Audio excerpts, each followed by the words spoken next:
성도 여러분, 여러분의 인생 가운데서 가장 두려운 것이 있다면 그것이 무엇입니까? 30, 40대 직장인들은 카드 청구서가 날아오는 날이 가장 두렵다고 합니다.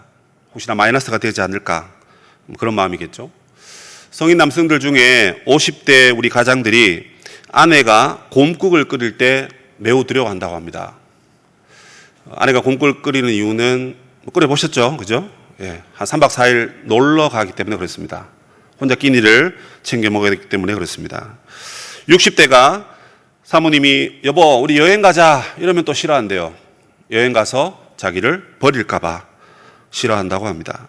그 이상의 나이도 상상하면 다 비슷한 이야기일 겁니다. 일반적으로 사람들은 살아가면서 두려운 것들이 몇 가지가 있습니다. 공통적인 요소가 죽음이라든지, 그 다음에 나는 죽어도 벌레는 싫어, 이런 것들. 그리고 결혼 앞둔 사람들 중에 나는 죽어도 대머리는 싫어, 그런 머리 벗겨진 그런 사람들 만날까봐 되게 두려워하는 자매들도 보았습니다. 그뿐만 아니라 외로움이라든지 돈이 없다든지 또 우리가 누리는 자유가 억압될 때 나는 참 두렵다, 그런 얘기를 사람들이 하고 있습니다. 어떤 사람에게 여러분 두려움이 찾아오면 그 사람은 곧잘 무너집니다. 그렇게 건장하고 튼튼한 사람도 두려움이 마음으로 찾아오면 육체가 아무리 건강해도 그 사람은 금세 무너져 버립니다. 그러나 성경은 우리에게 말하기를 하나님이 우리에게 주시는 것은 두려워하는 마음이 아니요라고 말씀합니다. 이것은 디모데에게 바울이 한 말이에요. 이제 너가 나의 뒤를 이어서 목회를 해야 되는데, 이 어려운 교회를 너가 감당해야 되는데 너 지금 내가 보니까 두려워하고 있구나. 두려워하지 말라. 능력과 사랑과 근신하는 마음이니 여차여차해서 복음과 함께 고난을 받으라. 이렇게 디모데후서 1장 7절 이하에 말씀하고 있습니다. 따라서 우리는 일반적으로 육신이기 때문에 두려운 것들이 있습니다. 그러나 하나님의 말씀에 의지하여서 두려움을 이기고 하나님의 말씀으로 승리해야 할 줄로 믿습니다. 그렇다고 두려움을 여러분 얕잡아 보서는 안 됩니다. 두려움을 경계하고 내가 두려워하는 것이 무엇인지 잘 살펴서 미리 방지하고 지혜롭게 살아가야 할 것입니다. 오늘 본문에 보면 느헤미야가 이제 이 대적자들로부터 공격을 당합니다. 산발락과 도비아와 게셈, 이 세 명의 이름이 한꺼번에 나오면서 이 한 사람을 코너에 몰아서 공격하기 시작합니다. 그 이전까지 계속해서 이스라엘 백성들을 괴롭혔습니다. 성벽 공사를 못하게 하려고, 중지하게 하려고 갖은 방법을 동원해서 그들을 공격했습니다. 그때는 이제 공동체를 무너뜨리려고 공격했어요. 그래서 공동체를 찢어버리려고 했는데 이제 최후의 공격은 무엇이냐? 그것은 바로 느헤미야를 향한 공격입니다. 지도자 한 사람을 향한 공격이었다 하는 것입니다. 사단이 여러분 얼마나 집요하게 영적 공동체를 무너뜨리려고 하는지 매우 지혜롭습니다. 저 지도자 한 사람을 무너뜨리면 이 공동체는 무너질 거야, 이걸 안 거죠. 여러분 전쟁 영화에 보면 옛날 영화 그렇지 않습니까? 장수가 쓰러지면 그 졸개들은 그냥 다 도망가든지 아니면 항복하지 않습니까? 수장이 넘어지면, 지도자가 넘어지면, 대표가 넘어지면 그 기업도 회사도 그 나라도 다 무너지기 마련입니다. 사단이 지금 이제 마지막 최후 전략을, 그 전략을 쓰고 있는 거예요. 그런데 사단이 쓰는 전략이 뭐냐면 두려움입니다. 두렵게 만들어서 느헤미야를 쓰러뜨리려고 해요. 그 두려움이 오늘 본문에 세 가지 정도로 나옵니다. 한 시간에 하나씩 하면 좋겠지만 연결해서 그냥 짧게 대충 한번 훑어보겠습니다. 이 세 가지 종류의 두려움이 뭔지 알아보고 이 두려움을 이기기 위해서 느헤미야가 사용한 방법을 깨닫기를 원합니다. 그리고 그것을 가지고 함께 기도하면 좋겠습니다. 첫 번째, 이들이 사용한 두려움은 무엇이냐면 죽음에 대한 공포심입니다. 죽음에 대한 공포심. 육체를 해하려고 하는 그런 공포심입니다. 그 공포심으로 지도자를 무너뜨리려고 했던 것입니다. 때는 이제 성벽 공사가 완성될 즈음입니다. 그 다음 본문에 보면 이게 52일 만에 완성됐다 하거든요. 그런데 자그마치 길이가 이게 6.4km입니다. 성벽의 두께도 매우 두껍습니다. 6.4km에 42군데나 되는 공사 현장이 있습니다. 거기에 수많은 백성들이 모두 다 한마음이 되어서 느헤미야와 함께 이제 성벽을 완성하기 직전입니다. 다 완성하고 난 다음에 성벽의 문만 달면 되는 상황입니다. 이 소식을 듣자마자 산발락과 도비아와 게셈은 얼른 사람을 보냅니다. 사자를 보내서 오노 평지에서 우리가 만나자, 이렇게 제의를 합니다. 이것은 일종의 정상회담 또는 협상이라고 보면 됩니다. 야, 우리도 지금까지 너희들 많이 공격했고 너도 우리 때문에 많이 방황하고 힘들었지. 이제 막판이 되었으니까 그냥 우리 협상해서 여차여차해서 끝내자. 이렇게 교묘하게 느헤미야를 향하여 공격을 하는 것입니다. 이 오노평지라는 것은 요파 항구로부터 남동쪽으로 약 16km 떨어진 도시입니다. 이곳은 사마리아와 예루살렘의 중간 지점이에요. 그러니까 여기서 중간으로 오고 이게 오는 겁니다. 가는 길 거리가 있겠죠. 숨어 있다가 또는 거기 오노평지에서 먼저 기다렸다가 느헤미야가 오면 잡으려고 한 것입니다. 적어도 느헤미야가 잡혔다. 그러면 공사가 중지되겠죠. 아니면 느헤미야는 오늘 본문에 보면 해하려고 했다 이렇게 되어 있습니다. 살해 음모를 이들이 꾸미고 있었던 것입니다. 암살 음모인 것이죠. 이거에 대해서 느헤미야가 여러분 어떻게 말합니까? 단숨에 거절합니다. 그래, 나도 여기까지 힘들었으니까 그냥 좋게 끝낼까? 이런 유혹이 올 수 있습니다. 사탄이 여러분 정말 지혜롭게 우리의 약점을 들고 파거든요. 그러나 느헤미야는 여러분 깨어있는 사람이었기 때문에 그걸 알았습니다. 그래서 단숨에 거절하면서 이렇게 말합니다. 내가 지금 큰 역사를 하고 있는데 이걸 중단하고 내가 너를 만나러 가지 못하겠다. 사회학적으로 말하면 이게 여러분 기회비용이라는 것입니다. 내가 지금 이걸 하고 있는데 이걸 포기하고 너를 만나러 가는 것은 이 기회비용이 너무 아깝다는 거예요. 너를 만나는 것보다 내가 이걸 하는 것이 더 중요하다는 것입니다, 여러분. 주일날 나가서 우리가 일하고 돈 벌고 하는 것, 먹고 살기 위해서는 중요하죠. 그러나 육신을 먹고 사는 것보다 더 중요한 게 무엇입니까? 우리의 영이 사는 것입니다. 그 영을 살리기 위해서 내가 조금 못 벌어도 주일날 하나님께로 나오지 않습니까? 영적 공동체와 함께 호흡하면서 머리 대신 예수 그리스도를 높이면서 성령의 능력을 사모하지 않습니까? 누가 보면 바보라 그럽니다. 충분히 실력되고 능력되고 되는데 나가서 돈 벌지 왜 주일날 다 마스크 끼고 거기 가서 앉아서 그 작당을 하고 있느냐? 사람들은 모르는 것이죠. 무엇이 소중한지. 그러나 느헤미야는 알았습니다. 내가 지금 큰 역사를 하고 있는데 나는 못 간다. 이걸 멈추고 가서 만날 수 없다. 여기에 크게 두 가지 의미가 있습니다. 너희들 지금 나를 이 공사 현장으로부터 멀리 떨어지게 해서 그래서 이 공사를 멈추려고 하는 거지. 넌지시 그들의 잘못을 지금 폭로하고 있는 것입니다. 그리고 또 하나는 무엇입니까? 하나님이 나에게 지금 이 큰 역사를 맡기셨는데 하나님이 시키신 일을 내가 중지하면서 내가 너를 왜 만나냐? 이 얘기를 하는 것입니다. 누가 여러분에게 여러분 엄청 간곡한 부탁을 하시더라도 그게 여러분 하나님의 일을 막는 일이라면 과감하게 내려놓고 과감하게 포기하고 그것이 인간관계라 할지라도 과감하게 끊으셔야 하는 것입니다. 왜요?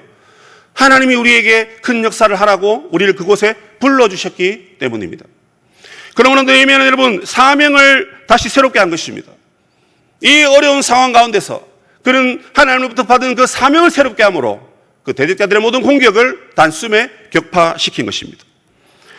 성경에 사명이 있는 사람이 또 누가 있습니까? 저는 사도 바울이라고 생각합니다. 보라, 이제 나는 심령에 매여 예루살렘으로 간다. 그런데 거기에서 무엇이 나를 기다리고 있는지 나는 알지 못한다. 그러나 성령이 나에게 이미 증언해 주셨다. 환난과 결박이 나를 기다리고 있단다. 사람들이 말렸습니다. 바울이시여, 예루살렘에 가면 당신을 죽이려고 사람들이 매복하고 있나이다. 사람들이 당신을 오기만을 기다리고 있나이다. 가지 마소서. 성령께서도 그렇게 말씀하시고 교회를 통해서 바울을 그렇게 붙잡았습니다. 그러나 바울이 뭐라 그럽니까, 여러분? 나는 가겠다는 것이죠. 말씀해 보면 내가 달려갈 길과 주 예수께 받은 사명, 그 은혜의 복음을 전하는 일을 위해서 나는 목숨을 아까워하지 않고 그 길을 가겠다는 것입니다. 그런 의미에서 여러분 사람들 참 무서운 존재입니다, 여러분. 이렇게 여러분 나약한 인생이 하나님의 사명이 뭐라고, 하나님 주신 명령이 무엇이라고, 그 명령 때문에 여러분 목숨을 아까워하지 않고 그 일을 한다는 것입니다. 성도 여러분, 여러분의 목숨이 10개입니까? 100개입니까? 우리가 여러분 의학기술이 좋아져서 100살까지 산다 해도 우리의 목숨은 하나밖에 없는 것입니다. 그러나 그 하나의 목숨을 하나님을 향한 사명을 위해서 쓰는 자는 결코 하나님께서 그냥 내버려 두지 않으실 줄로 믿습니다. 하나님 나라와 복음을 위해 사역하는 여러분들에게 생명의 위협이 혹시 도사리고 있다 할지라도 하나님은 그런 우리를 기뻐하시고 우리를 사용하십니다. 그리고 그 사람도 그 사명 때문에 기쁨으로 그 고난의 길을 가실 것입니다. 주님도 여러분 십자가의 죽음을 두려워하지 않으셨습니다. 왜요? 그게 사명이었기 때문에 그렇습니다. 주님의 인생을 쭉 한번 살펴보십시오, 여러분. 오병이어의 기적을 일으켰을 때 얼마나 많은 사람들이 주님을 높였습니까? 그러나 여러분, 다른 말씀을 넘겨보면 주님이 십자가를 감당해야 되는 그 사건이 나옵니다. 이 두 가지 인생의 중요한 사건 중에 주님은 어떤 사건을 더 기뻐하셨을까요? 분명히 예수님께서는 내가 이 땅에 온 것이 사람들을 배불리 먹이고 행복하게 하고 복 주고 이것만을 위해서 오신 것이 아닙니다. 그것은 육체적으로 우리에게 기쁨을 주는 것이고 우리에게 만족을 주는 것이기도 합니다. 하지만 우리의 영혼을 한평생 죄에 매여 죄의 종로로 타는 우리의 인생을 놓아주기 위해 육신을 입으시고 이 땅에 오신 주님, 그가 십자가를 지심으로 말미암아 저 여러분이 구원을 얻은 것이지 않습니까? 그러므로 주님의 길은 십자가의 길이고 십자가의 길은 그의 사명의 길이었습니다. 오늘날 많은 선교 현장에도 그 사명 붙들고 여러분 갔습니다. 얼마나 많은 유혹이 있겠습니까, 여러분? 보는 사람이 없으니까 그냥 대충 하면 됩니다. 코로나, 여러분, 누가 교회 안 와도 아무도 야단치지 않습니다. 죄송합니다. 솔직히 저희 잘 몰라요. 누가 왔는지 누가 안 왔는지 몰라. 자기는 알 겁니다, 여러분. 그러나 여러분, 내가 이 코로나 때문에 두려워서 못 오실 수 있어요. 충분히 이해합니다. 초반에 작년 1년 전에 이런 설교했다가 유튜브에 보니까 싫어요가 막 엄청 올라와 있더라고요. 제가 뭐 말 실수했나 싶었는데 코로나 요거 가지고 얘기했다고 사람들이 그렇게 또 격하게 반응해 주시더라고요. 근데 여러분, 우리는 모릅니다. 뭐 누가 어떤 믿음을 갖고 있고 와도 멍청하게 앉아 있을 수도 있고 안 와도 믿음 있는 분이 있을 수 있는데 중요한 것은 내가 하나님 앞에 예배드리다가 죽는 것이 사명이라면 뭐 어디에 있든지 간에 하나님을 늘 바라보셔야 되겠죠. 출석 체크하고 순장이 막 문자 보내고 해서 파악해서 그런 게 아니라 내가 하나님 앞에 어떻게 예배자의 사명을 감당했는가, 그것이 여러분 스스로 우리가 깨달아야 하는 것입니다. 이 암살 계획이 여러분 수포로 돌아갔습니다. 그러자 이제 두 번째 어떤 전략을 펴니까 모함을 하게 됩니다. 이 모함이라는 것을 통해서 느헤미야를 두려움 속에 또 빠뜨리는 것입니다. 고대 시대에는 여러분 편지를 전달할 때 이 편지가 만약에 공적인 편지라면 그 편지에 항상 이렇게 밀랍으로 그리고 봉해가지고 임봉을 합니다. 그러니까 아무도 열어보지 못하게 만드는 거죠. 그런데 의도적으로 이 산발락과 도비아가 이 봉하지 않은 편지를 뿌린 거예요. 그 편지 안에는 이런 내용입니다. 아닥사스다 왕을 배반하여 왕이 되려 한다는 소문이 있다, 이런 얘기가 들어갑니다. 그리고 그 밑에 절에 보면 이제 유다의 왕이 있다, 선지자 한 명을 세워가지고 그 사람들이 돌아다니면서 나팔을 불고 다니는 것입니다. 그리고 뭐예요? 이 이스라엘 공동체에 유다의 왕이 있습니다. 느헤미야는 왕 대신 다스리는 이제 총독이거든요. 왕이 없으니까 총독이 다스리는 것이죠. 그런데 그 느헤미야가 이제 우리의 왕입니다, 이 얘기를 선전포고하고 다니는 겁니다. 이 두 가지 내용이 적힌 편지를 많은 사람들에게 읽히도록 한 것이죠. 여러분, 사실이 아닌데 나의 행동에 대해서 잘못된 유언비어나 잘못된 모함이 퍼뜨린다면 여러분, 그것 때문에 한강에 가서 투신하는 분들도 계시지 않습니까? 제가 운동 좀 하겠다고 밤에 자전거 타고 한번 가는데 하루는 잠실대교 쪽에서 소방차가 2대나 그 다리 위로 올라가더라고요. 저는 그래서 멀리서 보는데 저거 다리 무너지겠다 했어요. 또 아니나 다를까 또 한강에서 또 배들이 또 2척이 또 오더라고요. 알고 보니까 누가 이렇게 좀 마음이 괴로우셨는지 뛰어내리셨나 보더라고요. 그리고 한참 동안 그 차들이 있고 배도 있고 사람들도 다 뭐 구경하고 또 수색하고 있는 그런 모습을 실제적으로 제가 좀 목격을 했습니다. 많은 사람들 중에 뭐 금전적인 손해라든지 건강에 대한 비관이라든지 뭐 배신이라든지 뭐 여러 가지 이유가 있겠죠. 그런데 여러분, 사실이 아닌데 악플이 달려가지고 나의 생각과 나의 행동에 대해서 누군가 음모하고 음해하는 그런 것들 때문에 오늘날 많은 사람들이 목숨을 스스로 내던집니다. 그리고 어떤 사람들이 그렇게 얘기하죠. 야, 저렇게 멘탈이 약해서 어떻게 살아. 참 교만한 말입니다. 그죠? 사람이 죽었는데 그렇게 말할 필요는 없는 것 같습니다. 그게 원수라 하더라도 그 사람은 한 인생으로서 하나님의 형상으로 중요한 존재인데 왜 그렇게 돌아가셨을까? 누가 그렇게 나쁘게 말해서 그렇게 스스로 목숨을 걸었을까? 그걸 헤아려 주면서 위로해 주는 것이 더 맞겠죠.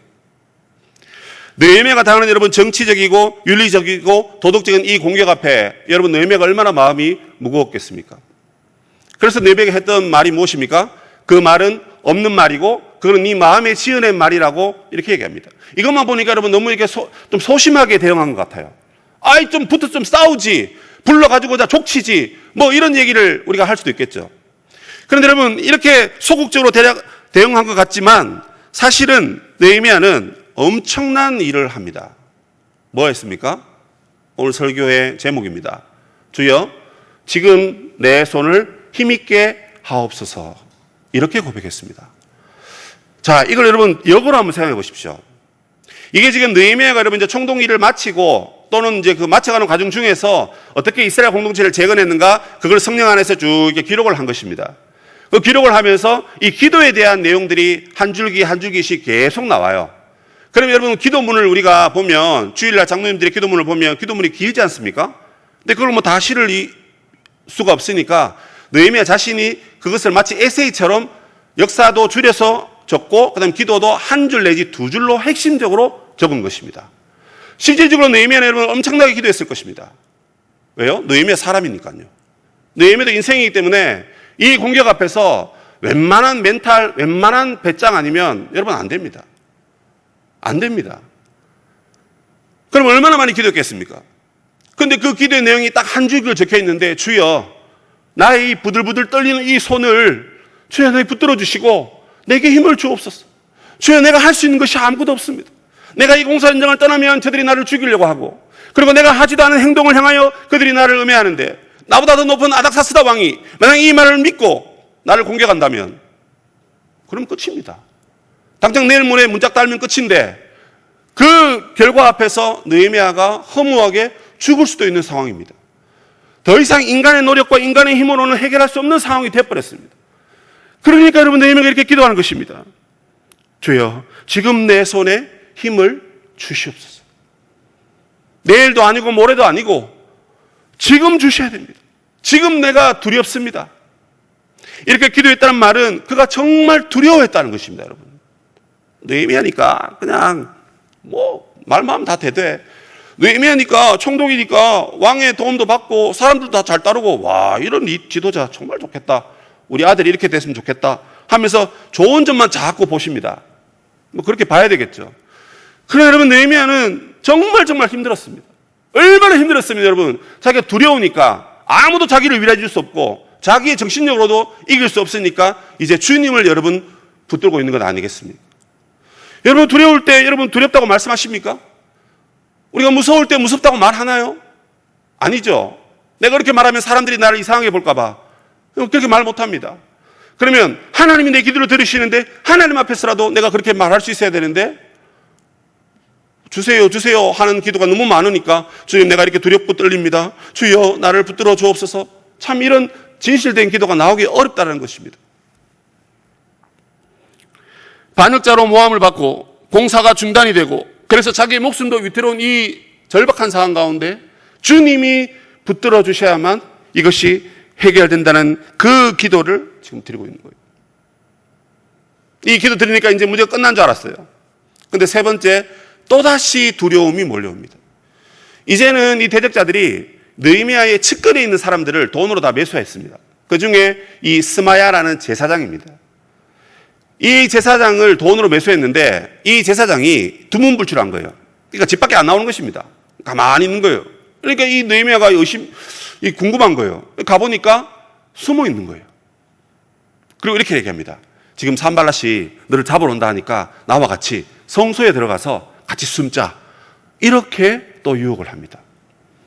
이 유혹도 느헤미야에게는 엄청 큰 유혹이었습니다. 왜요? 이미 여러분 자기에 대한 모함 때문에 이미 마음이 탈탈 털려버렸고 기도하였고 주님을 붙잡았지만 곧장 넘어질 수밖에 없는 그런 상황 가운데서 같이 숨자 하니까 여러분 이것만큼 좋은 이야기가 어디 있습니까? 아무도 그런 얘기 안 해주는데 지도자인 제사장이 그 얘기를 해주니까 아이고 잘됐다, 이게 하나님 뜻인가 보다 해서 그냥 손 붙잡고 들어가도 되잖아요. 그런데 여러분 느헤미야는 그렇게 하지 않았습니다. 왜요? 나 같은 사람이 어찌 그렇게 하겠냐는 거예요. 그게 크게 두 가지 의미가 또 들어있어요. 내가 그래도 이스라엘의 유다 총독의 지도자인데 이 힘든 상황 가운데서 내가 나서서 기도하고 내가 나서서 사람들을 이끌어야지. 내가 숨는다고? 역시나 그것은 나에게 주신 직분을 마다하는 것이요, 직분을 나에게 주신 하나님께 대한 모독이다라는 것입니다. 그래서 그는 그렇게 하지 않습니다. 그리고 내가 어떻게 성소에 들어가냐는 거예요. 제사장만 들어갈 수 있는 곳을 나는 제사장이 아닌데 어떻게 가냐라는 것입니다.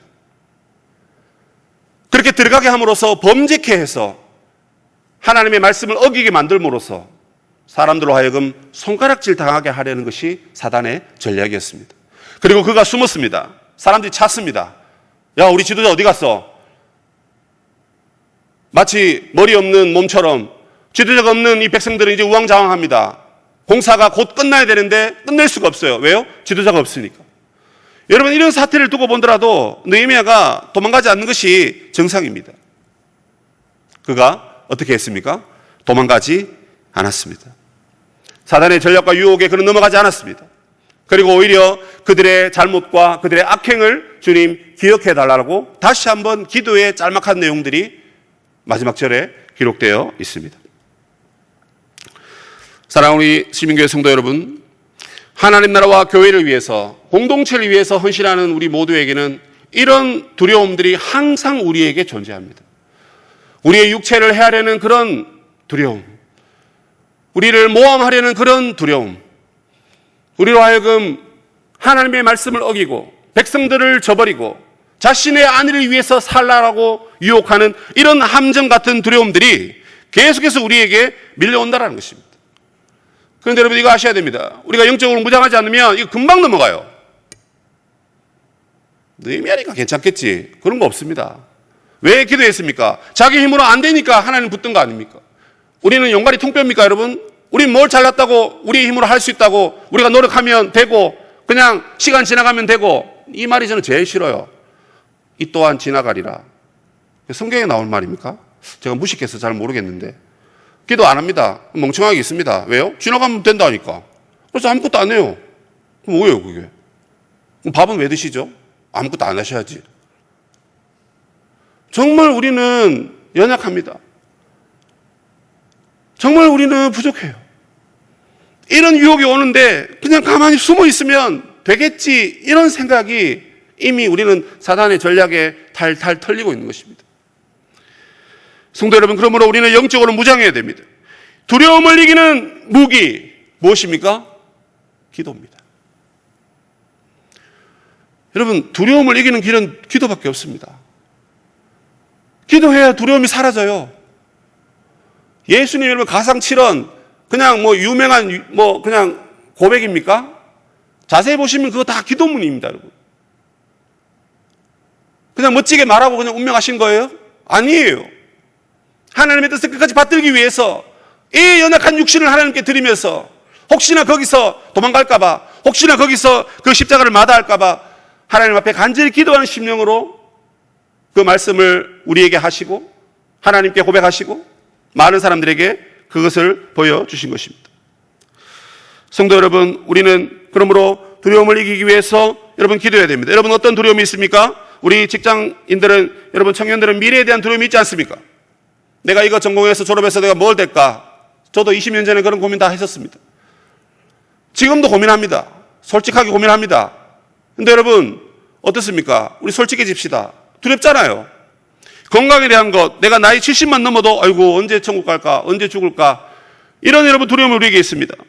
물질이 궁핍하면 물질 때문에, 사람들의 외면 때문에 직장을 얻지는 못할까, 혹시 내가 결혼을 못하지는 않을까, 이런저런 여러 가지 두려움들이 우리에게 항상 다가옵니다.